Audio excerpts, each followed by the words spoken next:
চলো ওই পাশ দিয়ে যাই বাবা, এই পাশে রাস্তা খারাপ।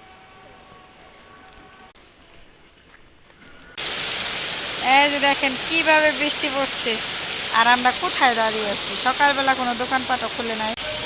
উফ, আমাদের আসলে কপালই খারাপ। ছেলেকে কোনোভাবে দিয়ে দেখেন আমি এই যে বৃষ্টির মধ্যে পচা পানি হেঁটে হেঁটেই যাচ্ছি। পড়ে গিয়েছিলাম, তারপরে ওই যে দেখেন আমি ভিজে একদম একাকার হয়ে গেছি। আর এই যে ময়লার ড্রেনের পানিতে এখন আমার শুধু বমি আসতেছে।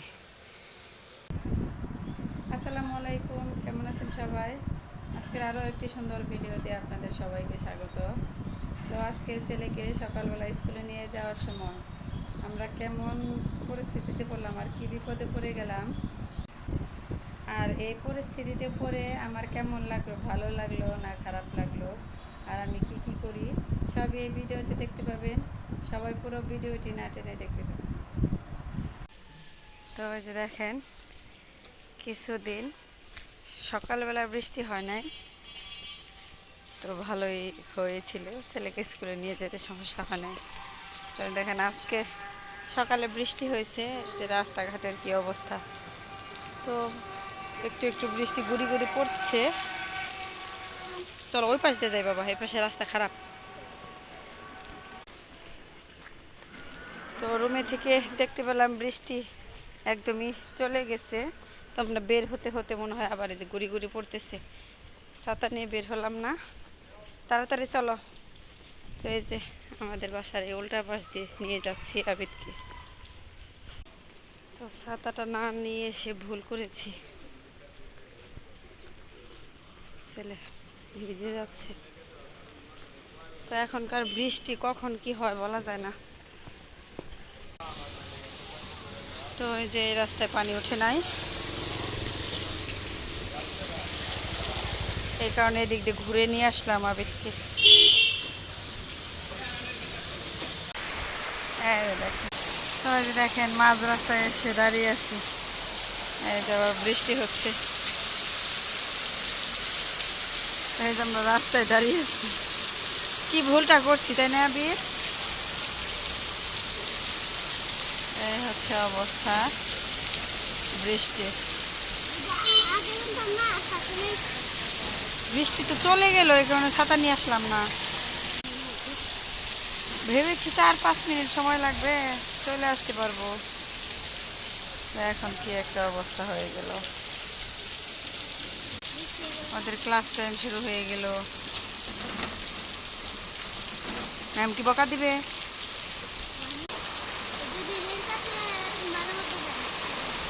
দেরিতে আসলে মাঝে মাঝে বকা দেয়। তো এই যে ক্রমশ বৃষ্টি বাড়তেছে, আমরা মহা বিপদে পড়ে গেলাম। এই যে আমি ভিজে যাচ্ছে।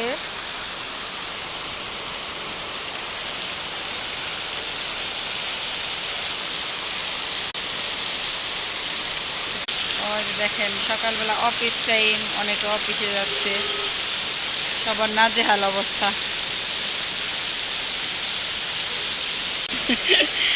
আসবো না কাঁদবো বুঝতেছি না। দেখেন ক্রমশ শুধু বাড়তেছে, শুধু পানি পড়তেছে। দেখেন কি অবস্থা, এই নিমিষের মধ্যে পানি জমে গেল। উফ, আমাদের আসলে কপালই খারাপ। তো আগে যদি বুঝতে পারতাম হয়তো এরকম হলে নিয়ে আসতাম না। তো আমরা বেরোনোর পর দেখেন বৃষ্টিটা এরকমভাবে নামলো, বোকার মতো কাজ করেছি। ভেবেছি বৃষ্টি ছেড়ে দিয়েছে, এখন আর আসবে না, তো 1-1.5 মিনিটের মধ্যে এরকমভাবে বৃষ্টি আসবে বুঝতে পারি নাই। তো সকালবেলা যেদিন বৃষ্টি আসছে কম বেশি এরকম ভোগান্তিতে পড়ে যায়, কিন্তু আজকে সবচেয়ে বেশি ভোগান্তিতে পড়ে গেলাম। এইরকম পরিস্থিতিতে পড়ি নাই কখনো ছেলেকে স্কুলে দেওয়ার সময়। ছেলেকে কোনোভাবে দিয়ে দেখেন আমি এই যে বৃষ্টির মধ্যে পচা পানি হেঁটে হেঁটেই যাচ্ছি। তো এই যে দেখেন ছেলেকে স্কুলে দিয়ে একদম এই যে ভিজে চলে আসলাম। এই যে মেন রাস্তায় পানি উঠেছে, ড্রেনের পানি, ময়লা পানি। এখন এত খারাপ লাগতেছে, মনে হচ্ছে বমি আসতেছে। তো যে গোসল করব, তারপরে রাস্তার যত ময়লা পানি সব কিছু একসাথে মিক্সার হয়ে গেছে বৃষ্টির পানিতে। তো যে দেখেন বাসায় আসলাম, আবার এই যে বৃষ্টি কমেছে। আমার ছেলেটা একটু একটু ভিজেই গিয়েছে। তো অনেকক্ষণ দাঁড়িয়েছিলাম, কতক্ষণ দাঁড়িয়ে থাকা যায়। তো যে দেখেন আমি হিজাব পরে গিয়েছিলাম, তারপরে ওই যে দেখেন আমি ভিজে একদম একাকার হয়ে গেছি। আর এই যে ময়লার ড্রেনের পানিতে এখন আমার শুধু বমি আসতেছে।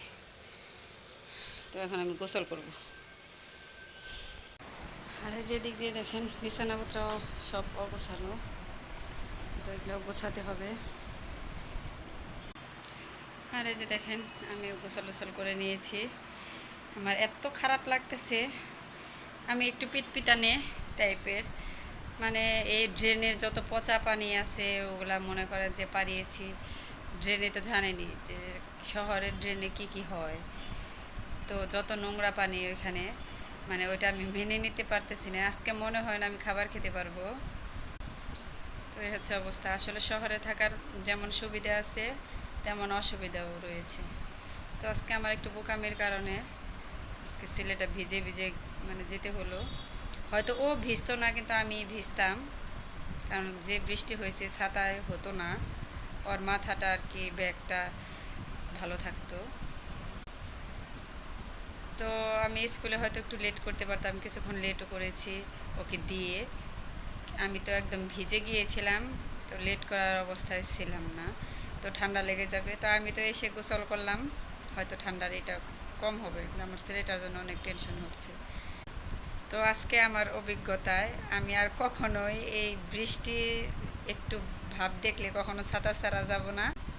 তো এরকম স্কুল টাইমে এরকম বৃষ্টি হলে ওকে আর নিয়ে যাব না আমি কখনো। আর যদি নিয়ে যাইও পরীক্ষা থাকে বা খুব প্রয়োজন থাকে, তো ছাতা ছাড়া আমি কখনোই যাব না। তো আবার ছেলেকে স্কুলে আনতে যেতে হবে, তখন কীরকম হবে বলা যাচ্ছে না। আর এই যে দেখেন এখন একটু বৃষ্টিও মানে নাই, চলে গিয়েছে। রাস্তার পানি আস্তে আস্তে চলে যাচ্ছে। তো আমি কিছুক্ষণ লেট করলে হয়তো রাস্তার পানি কমতো, কিন্তু আমি লেট করার মতো অবস্থায় ছিলাম না। আর দেখেন এখন মনে হয় রোদ উঠবে। তো ওই যে বলেছি আমাদের কপাল খারাপ, আমার ছেলের স্কুল টাইমেই এই রকম অসুবিধাটা হয়। তো আজকে একটু অসুবিধাটা একটু বেশি হয়েছে। তো এইরকম অসুবিধায় কখনো পড়ি নাই, তো ইনশাল্লাহ আর পড়তে হবে না। আজকে দেখে শিখতে পারলাম। তো যাই হোক, কি বলবো আর। তো আমি আপনাদের আগেও বলেছি যে আমি একটু পিতপিতানীয় স্বভাবের। তো আমার এত খারাপ লাগতেছে, আমি মানে আমার কাপড়গুলো 2-3 বার হুইল পাউডার দিয়ে ধুয়েছি, তারপর আবার সাবান দিয়ে ধুয়েছি। তার যে শহরের ড্রেনের যে অবস্থা, মানে খুবই খারাপ। ওগুলো মনে হলেই যেন কেমন লাগতেছে, বমি আসতেছে। তো আমি একটু শখ পিতপিতানো, এটা সবাই বলে। তো এটা আমার ভালো গুণ না খারাপ গুণ আমি জানি না। তো আমাদের গ্রামের রাস্তাঘাটে পানি জমলেও ওগুলা পাড়াতে বা অতটা অসুবিধা লাগে না, খারাপ লাগে না। তো ওই পানিগুলা পরিষ্কার থাকে, রাস্তাঘাটও মোটামুটি পরিষ্কার থাকে। আর শহরের রাস্তাঘাট তো একটু নোংরা টাইপের থাকে, ড্রেনের ময়লাগুলা সব মিলে খুবই খারাপ লাগতেছে। তো আপনাদের বলে বোঝাতে পারতেছি না।